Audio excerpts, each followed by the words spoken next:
Okay, good morning. It's Carlos Ramirez, owner of NVSAUDIO in Roselle, New Jersey. I've been trying to put this video together for a while. It took a while to do because A, we're crazy busy. We're in the middle of a motorcycle audio season, and I needed a bunch of test stuff hooked up. So as you can see, we have both RTAs hooked up. We have 2018 Road Glide factory radio, and what we're talking about today is the Biketronics Line leveler. So this is the piece right here that we're talking about. It's the line leveler from Biketronics. When you order it, comes with a plug-and-play harness. So it's speaker level input from the radio, and then it converts it to RCA so you can go to your amplifier. It's a really, really, really nice piece, but it's not the name of the piece is kind of misleading, and it's not a magical box that fixes everything. So if you look, the Biketronics Line leveler looks a lot like, or exactly like, the PAC SNI 35 line level converter. They both have RCA outputs. They both have gain control on this side. The difference is the line leveler has a high pass filter built into it. So what's different, the line leveler is about $100. It's a good piece. It's an entry level piece, but the name is a little bit misleading. So if you buy a line level converter and install it, the advantage of using the line leveler is it has high pass filters built in, which are adjustable. Now, good piece, quality piece, plug and play, excellent tech support. Now, my issue with the Biketronics piece is the name is misleading. I got a few phone calls and a couple of emails from guys using a line leveler, and at first I had no idea what they were talking about because I've been in the game 20 years and there's no such thing as a line leveler. It's a made-up term. It's a marketing term made up by Biketronics, and the term line leveler would lead you to believe that if you send speaker line into it, it will take the input signal and level it. It doesn't do that. And it's a passive piece, so it physically doesn't have the ability to remove EQ or add EQ. So it's a passive device. You send signal in, it attenuates so let's say you send 100 watts in, it's going to give you 10 watts of output, which is exactly what we need going from a head unit to a amplifier. So you have 25 watts coming from the head unit. It steps it down. So the voltage from the head unit, let's say, is 20 volts. It'll step it down to, let's say, 2 volts. Amplifier cannot take 20 volts through the RCA side, but it can take 2 volts. And then it allows you to adjust it. So on the output side, you can bring it down to 6 volts, 5 volts, 4 volts, whatever works best for your amplifier, so you can drive the amplifier to maximum output without clipping. So now the issue is I was trying to help people, and we always use a DSP on every bike that we build. I always recommend a DSP. So some people feel that you can use a line leveler instead of a DSP. That is not the case, and that is what today's video is here to show you. The line leveler is a line level converter with an adjustable high pass filter. So it does work. The problem with Harleys is it has a nasty, nasty bump, and you can see it there on the screen. So there's two giant bumps. The first one is in the mid-range frequency, then the second one is in the sub-frequency at about 60 hertz. So a lot of these speakers, when you're running 100, 200 watts, and you have a boost at 60 hertz like that, you will wipe out a 6.5. You will definitely destroy 6.5 at 100, 200 watts when you're boosting 60 hertz from factory. So your radio could be at 0, your amplifier bass boost could be at 0. You're boosting about 12 dB at 60 hertz, which is a butt ton of mid bass to speakers that we like to cross over at 80 and 100 hertz.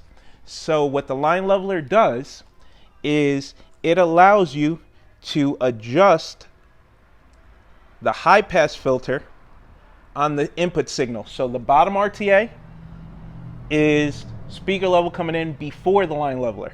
The top one is the line leveler. So the one at the top is the output of the line leveler, and the one at the bottom is the signal before the line leveler. So now you can see the signals are both identical. They look exactly the same.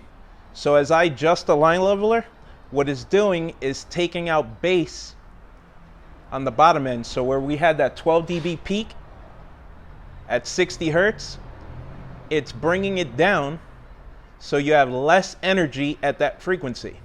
So it's not leveling anything, it is blocking the low bass. So that fixes one problem, then causes another. So let's say you're running subwoofers on your bike. You just reduce the output on everything to the left by a considerable amount. So then that means your amplifiers won't do face value, and then the music that's recorded below 100 hertz, you just reduced it by 12 dB using a high pass filter inside the line leveler, so you're going to get less bass.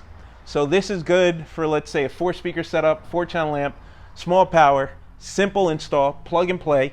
So you turn the radio up to 3/4 volume, then you set the gains on the amp, and then you start trimming the line leveler until the speakers stop distorting.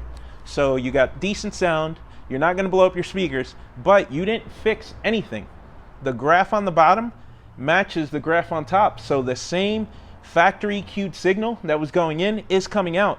The only difference is you lowered the frequency below 100 hertz by 3, 4, 12 dB.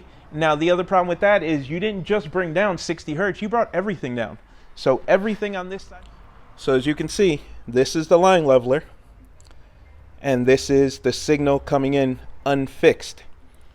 So you still, if you look at both screens, they're identical. You still have this giant, and remember, the signal that's going in is completely flat. That's the Harley radio doing that to our flat signal.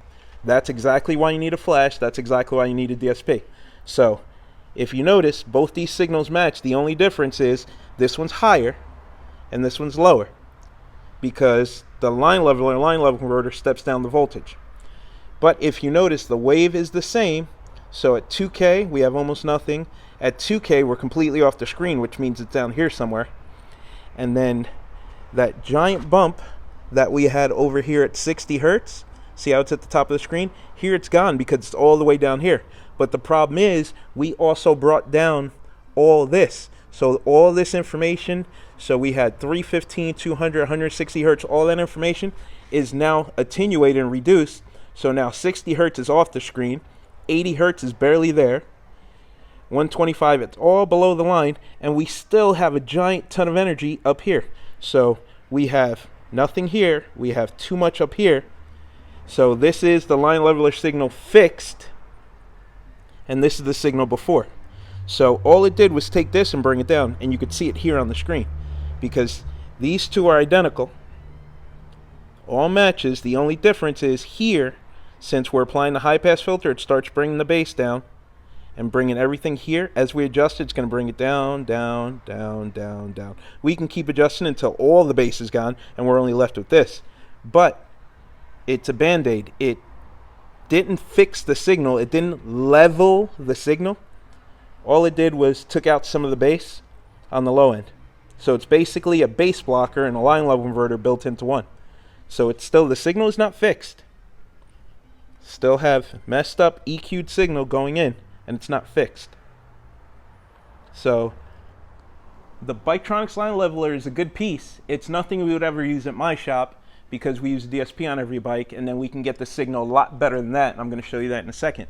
But for do-it-yourselfers that need a simple solution, that just want to drop in a radio, 4 speakers, and an amp, this plugs into the factory harness, gives you RCA out, and allows you to quickly and easily, without knowing anything, trim the bass out until your speakers stop popping and distorting.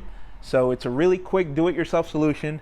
It works, but it's not something I would use in a higher end setup, especially if you have mid-bass drivers in the bag or subwoofers, because this literally, you can look it up, high pass filter, HPF is a high pass filter. So what it does, it literally blocks bass.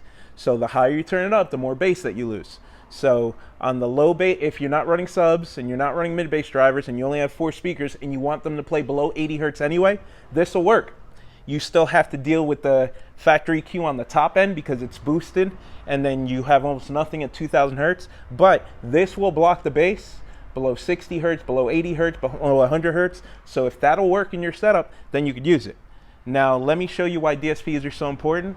I'm going to keep the setup the same. I'm going to take this signal and run it into a DSR1 DSP, and then with my phone quickly make some adjustments and see if we can get the top signal looking better than it's looking now. Okay, so in 5 minutes, with a little bit of EQ, it's a lot more EQ than we normally do, but since the radio's not flashed, I just wanted to keep everything even and fair and show you that the same line we were using for the Biketronics Line leveler, we are now using for the DSR1 DSP. So it's same signal in, so there's your input signal that you're reading, that's on the bottom, and then output signal coming out from the DSR1. So if you look at the bottom, we EQ'd the exact opposite of what's on the screen. So it was boosted here, so we cut, and then there was nothing in the tweeter section, so we boosted. And then in the bass section, we had to boost the low bass, but we had to cut between 60 and 100. So now look at this signal on the top. That is much better than the factory signal on the bottom. That is much better than the signal coming out of the line leveler. So I'm gonna switch the phone around so you can see it close up. But you could see that we have a nice flat signal to start with. I would much rather send that into my amplifier than what's on the bottom or what was coming out of the line leveler. So in the line leveler, we were still boosted at the top end, tweeter and mid-range, and then it just erased everything on the low end, so our subwoofers and mid-bass drivers couldn't do their job. So with this signal, we have everything from 30 hertz all the way up to 20,000 hertz. So it's simple.